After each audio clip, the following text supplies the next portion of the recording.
এই দিন নবী সাল্লাল্লাহু আলাইহি ওয়াসাল্লাম আরো বললেন, শুনে রাখো, আমি তোমাদের সবার আগে হাউজে কাউসারের কাছে গিয়ে পেয়ালা নিয়ে দাঁড়িয়ে থাকব। অতএব তোমরা আমার চেহারাকে কালিমালিপ্ত করো না, মানে তোমরা আমার নামটাকে নষ্ট করে দিও না। এমনটা যেন না হয় যে আমি তোমাদের জন্য হাউজে কাউসারের পানি নিয়ে দাঁড়িয়ে আছি, কিন্তু তোমরা পাপের কারণে এই পানিটা আমার হাত থেকে পান করতে পারতেছো না। নবী সাল্লাল্লাহু আলাইহি ওয়াসাল্লাম আরো বলেছেন, শুনে রাখো, আমি তোমাদের সামনে দুটো জিনিস রেখে গেলাম। একটা হচ্ছে কিতাব আল্লাহ, আল্লাহর কিতাব, আর একটা হচ্ছে নবী সাল্লাল্লাহু আলাইহি সাল্লামের সুন্নত। এই দুইটা জিনিসকে যদি আঁকড়ে ধরো, কশ্চিন কালেও তোমরা পথভ্রষ্ট হবে না। নবী সাল্লাল্লাহু আলাইহি ওয়াসাল্লাম আরো বলেছেন, শুনে রাখো, প্রকৃত মুসলিম সেই ব্যক্তি যার হাত ও মুখ হতে অপর মুসলমান নিরাপদ, আর প্রকৃত মুহাজির সেই ব্যক্তি যে আল্লাহর সমস্ত নিষেধকে মেনে চলে। এই দিন নবী সাল্লাল্লাহু আলাইহি ওয়াসাল্লাম আরো বললেন, শুনে রাখো, আমি তোমাদের সবার আগে হাউজে কাউসারের কাছে গিয়ে পেয়ালা নিয়ে দাঁড়িয়ে থাকব। অতএব তোমরা আমার চেহারাকে কালিমালিপ্ত করো না, মানে তোমরা আমার নামটাকে নষ্ট করে দিও না। এমনটা যেন না হয় যে আমি তোমাদের জন্য হাউজে কাউসারের পানি নিয়ে দাঁড়িয়ে আছি, কিন্তু তোমরা পাপের কারণে এই পানিটা আমার হাত থেকে পান করতে পারতেছো না। আল্লাহ রাব্বুল আলামিন দুইটা সূরার ভিতরে বিশেষ একটি দিনের কসম খাচ্ছেন। সূরা বুরুজের প্রথমের আয়াতগুলোতে বলা আছে, ওয়াসসামা ইদাতিল বুরুজ। এখানে সামা মানে হচ্ছে আকাশ, বুরুজ মানে হচ্ছে বড় বড় নক্ষত্র। আল্লাহ তাআলা বলছেন, ওয়াসসামা ইদাতিল বুরুজ, শপথ বড় বড় নক্ষত্রওয়ালা আকাশের। ওয়াল ইয়াউমিল মাউউদ, শপথ কিয়ামতের দিনের।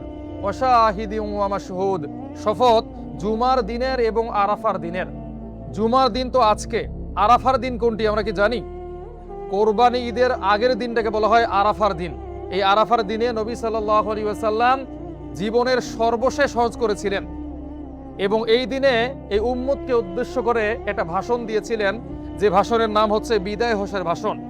আমরা এখন অনেক ভাষণ নিয়ে কথা বলি, অনেক ভাষণ নিয়ে গর্ব করি, ৭১-এর ভাষণ, ২৪-এর ভাষণ, কিন্তু নবী সাল্লাল্লাহু আলাইহি ওয়াসাল্লামের জীবনের সর্বশেষ ভাষণ সম্পর্কে আমরা কতজন জানি?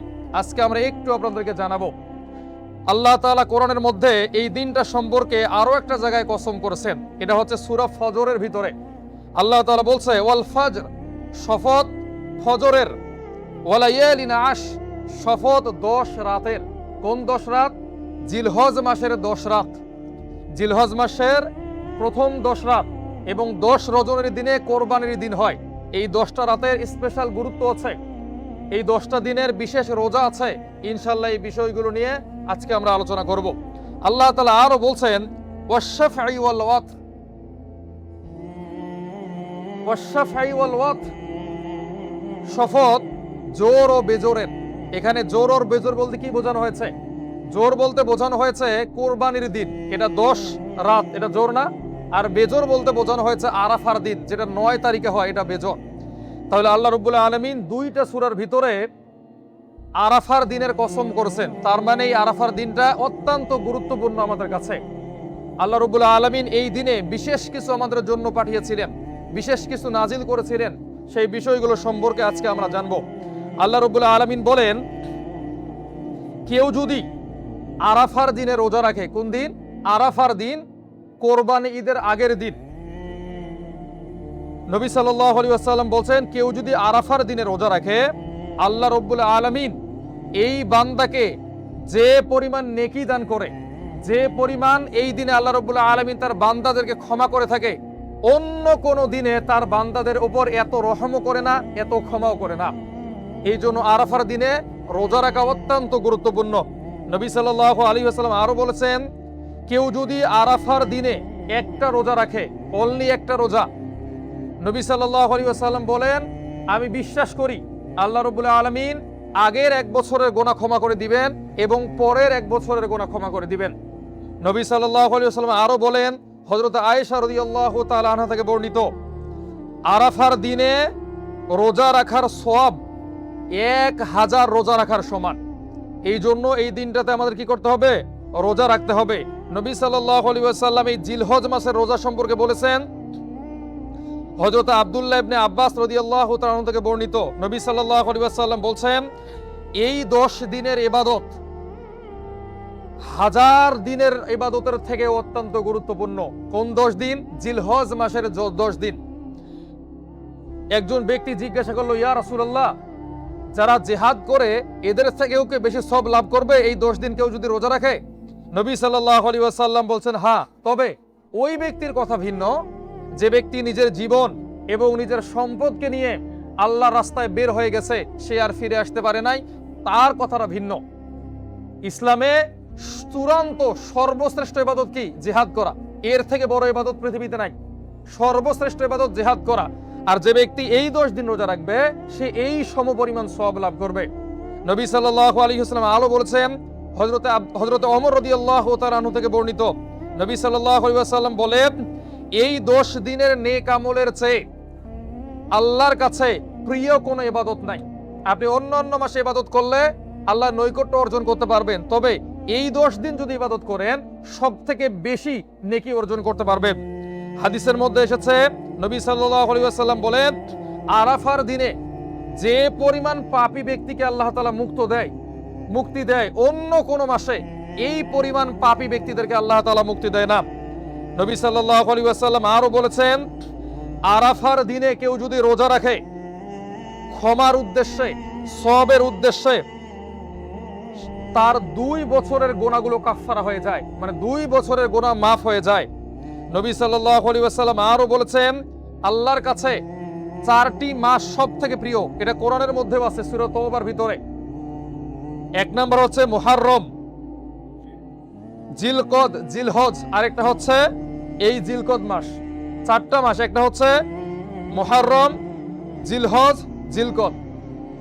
এই জন্য এই মাসটাতে অবশ্যই আমাদেরকে রোজা রাখতে হবে, গুরুত্বপূর্ণ ইবাদত করতে হবে। নবী সাল্লাল্লাহু আলাইহি ওয়াসাল্লাম বলেছেন, যখন এই মাস আসবে তোমরা হাতের নখ কাটবে না, তোমরা নিজের শরীরের ভিতর থেকে কোনো লোম কাটবে না। যখন কোরবানির ঈদ হয়ে যাবে বা কোরবানি হয়ে যাবে তারপর তোমরা কাটো। তাহলে কি হবে?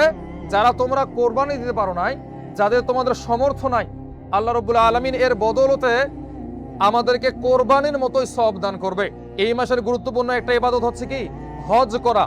নবী সাল্লাল্লাহু আলাইহি ওয়াসাল্লাম বলেছেন, কোন ব্যক্তি যদি আল্লাহকে রাজি খুশি করার জন্য হজে যায়, হজের পূর্ণাঙ্গ নিয়ম কানুনগুলো মেনে নেয়, কোনো পাপ না করে, কোনো খারাপ কাজ না করে, আল্লাহ রাব্বুল আলামিন তাকে নবজাতক শিশুর মতো নিষ্পাপ করে দেয়, তার কোনো পাপ থাকে না।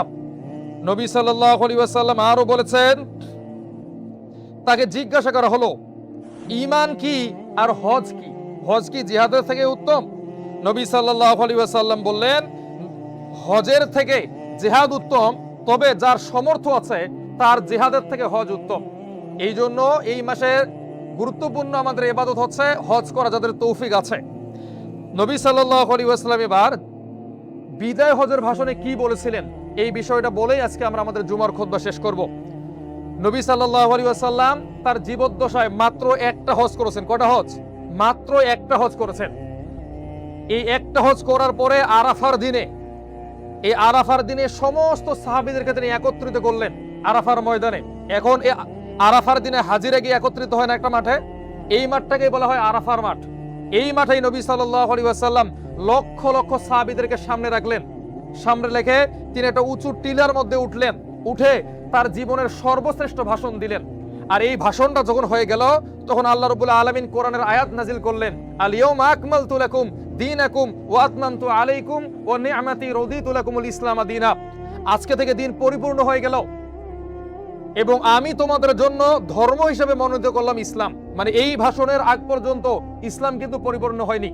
তো নবী সাল্লাল্লাহু আলাইহি ওয়াসাল্লাম এই দিনে তার উম্মতকে 31টা বিষয়ে নির্দেশ দিয়েছিলেন। কয়টা বিষয়ে?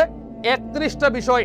এই 31টা বিষয়ে আমাদের ঠোঁটস্থ রাখা উচিত, কিন্তু আমাদের দুর্ভাগ্য এই 31টা বিষয় এখানে অনেকে আছে একটাও এখনো শোনেনি। তো আজকে আমরা আপনাদেরকে একটু শোনাবো, ধৈর্য সহকারে বসবেন। এই দিন নবী সাল্লাল্লাহু আলাইহি ওয়াসাল্লাম বলছেন, হে জনগণ, আমি জানি না আজকের পরে তোমাদের সঙ্গে আমি আর মিলিত হতে পারবো কিনা। চিন্তা করেন, নবী সাল্লাল্লাহু আলাইহি ওয়াসাল্লাম হৃদয়ের সমস্ত আবেগকে উজাড় করে দিয়ে কান্না জড়িত কণ্ঠে বলছেন যে আজকের পরে আমি তোমাদের সঙ্গে আর মিলিত হতে পারবো কিনা জানি না। অতএব আজকে যারা আমার এই কথাগুলো শুনছে তারা যেন এই কথাগুলো অন্যের কাছে পৌঁছে দেয়। হতে পারে যার কাছে পৌঁছে দেওয়া হচ্ছে তারা এই কথাগুলোকে বেশি সংরক্ষণ করতে পারবে। নবী সাল্লাল্লাহু আলাইহি ওয়াসাল্লাম বললেন, আল্লাহ তার উপর রহম করুন যে আমার এই কথাগুলোকে অন্যের কাছে পৌঁছে দিবে। নবী সাল্লাল্লাহু আলাইহি ওয়াসাল্লাম আরো বলছেন, ইয়া আইয়ুহান নাস, হে লোক সকল শুনে রাখো, আল্লাহ তোমাদেরকে একজন নারী এবং একজন পুরুষ থেকে সৃষ্টি করেছেন। তোমাদেরকে বিভিন্ন জাতিতে বিভিন্ন গোত্রে বিভক্ত করেছেন যাতে তোমরা একে অপরের সঙ্গে পরিচিত হতে পারো। নবী সাল্লাল্লাহু আলাইহি ওয়াসাল্লাম আরো বলেছেন, শুনে রাখো, আল্লাহর কাছে সেই ব্যক্তি সর্বাধিক সম্মানিত যে সর্বাধিক তাকওয়া অর্জন করতে পারবে।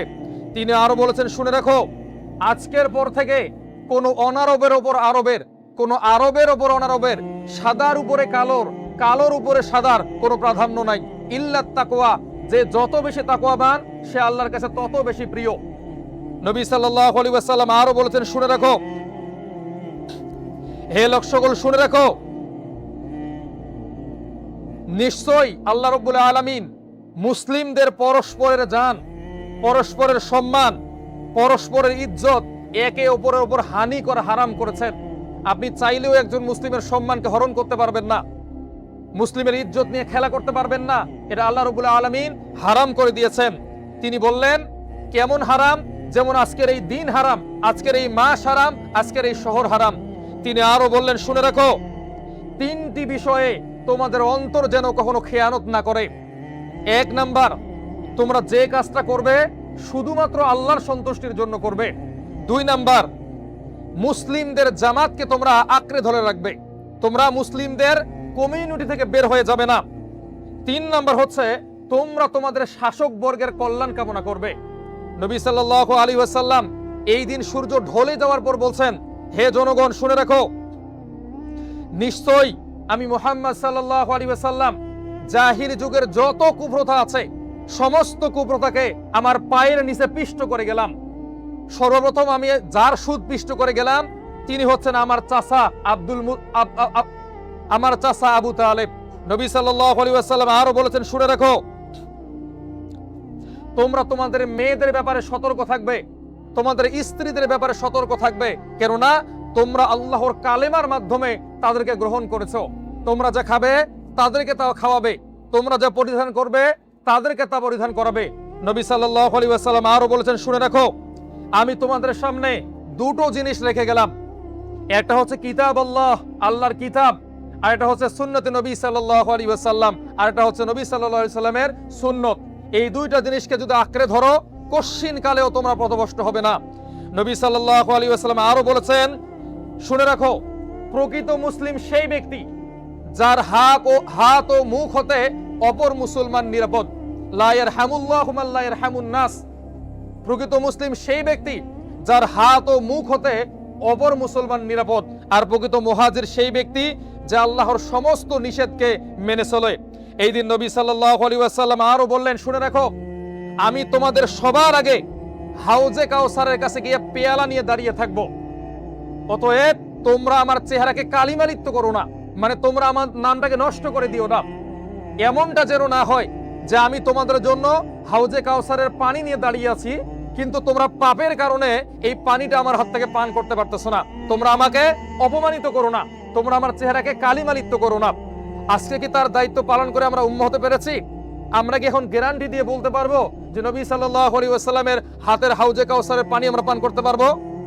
এই দিন নবী সাল্লাল্লাহু আলাইহি ওয়াসাল্লাম আরো বলেছেন, ওই সময় কিছু মানুষ থেকে আমি মুক্ত হয়ে যাব, আর কিছু মানুষ আমার থেকে মুক্ত হয়ে যাবে। বলা হলো, ইয়া রাসূলুল্লাহ, তারা কারা? নবী সাল্লাল্লাহু আলাইহি ওয়াসাল্লামকে বলা হলো, এই যে সামনে দেখতে পাচ্ছেন এরা আপনার উম্মত, কিন্তু এরা নির্দিষ্ট সময় আপনার দিনকে পালন করে নাই। নবী সাল্লাল্লাহু আলাইহি ওয়াসাল্লাম বলেন, আমি তোমাদের সংখ্যাধিক্য দেখে আল্লাহর কাছে গর্ব করে বলবো, ফাইন্নাহু মিন্নি, এরা আমার উম্মত। তখন আল্লাহ পাক আমাকে বলবে, হে নবী, তুমি জানো না তোমার ইন্তেকালের পরে তোমার দ্বীনের ভিতরে এরা কত বিদআত সংযোজন করেছে, কত শিরিক করেছে।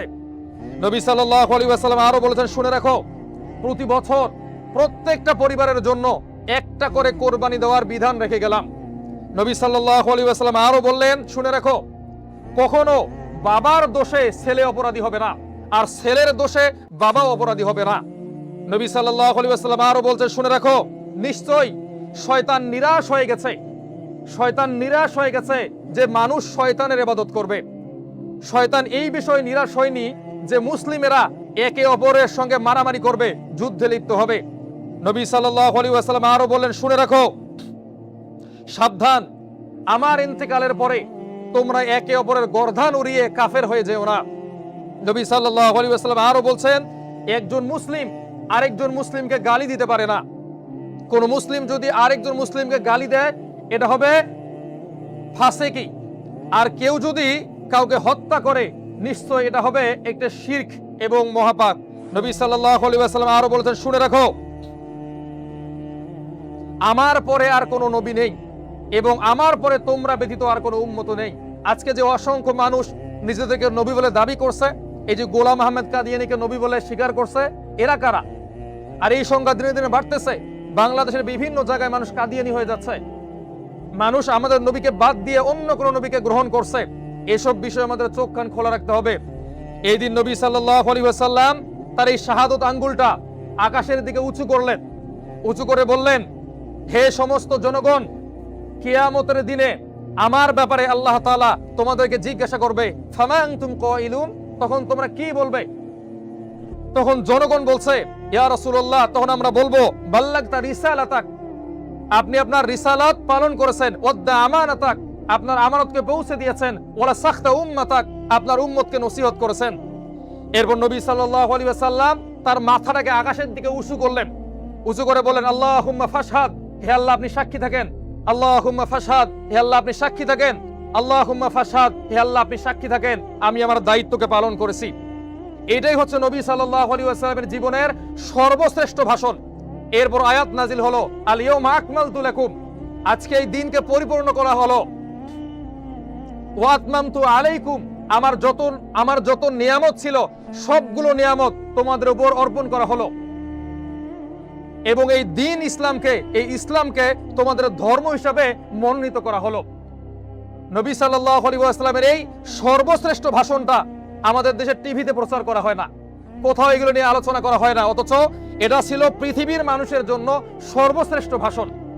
তো আমাদের প্রত্যেক ব্যক্তির উচিত হবে এই ভাষণটাকে সচস্ত রাখা, মুখস্থ রাখা, এবং অবশ্যই আরাফার দিনে সিয়াম রাখা, এবং জিলহজ মাসের যে 10 দিনের কথা বললাম, এই 10 দিনের রোজা রাখা, নফল ইবাদত করা, দান সদকা করা। তো এই 10 দিনের আমল সম্পর্কে ইনশাআল্লাহ আমরা আরো সামনের জুমে আলোচনা করব। আল্লাহ রাব্বুল আলামিন যে আলোচনা করলাম আমাদেরকে বোঝার মতো তৌফিক দান করুক। ওয়া আখিরিদ দাওয়ানা আলহামদুলিল্লাহি রাব্বিল আলামিন। আসসালামু আলাইকুম ওয়া রাহমাতুল্লাহ। যারা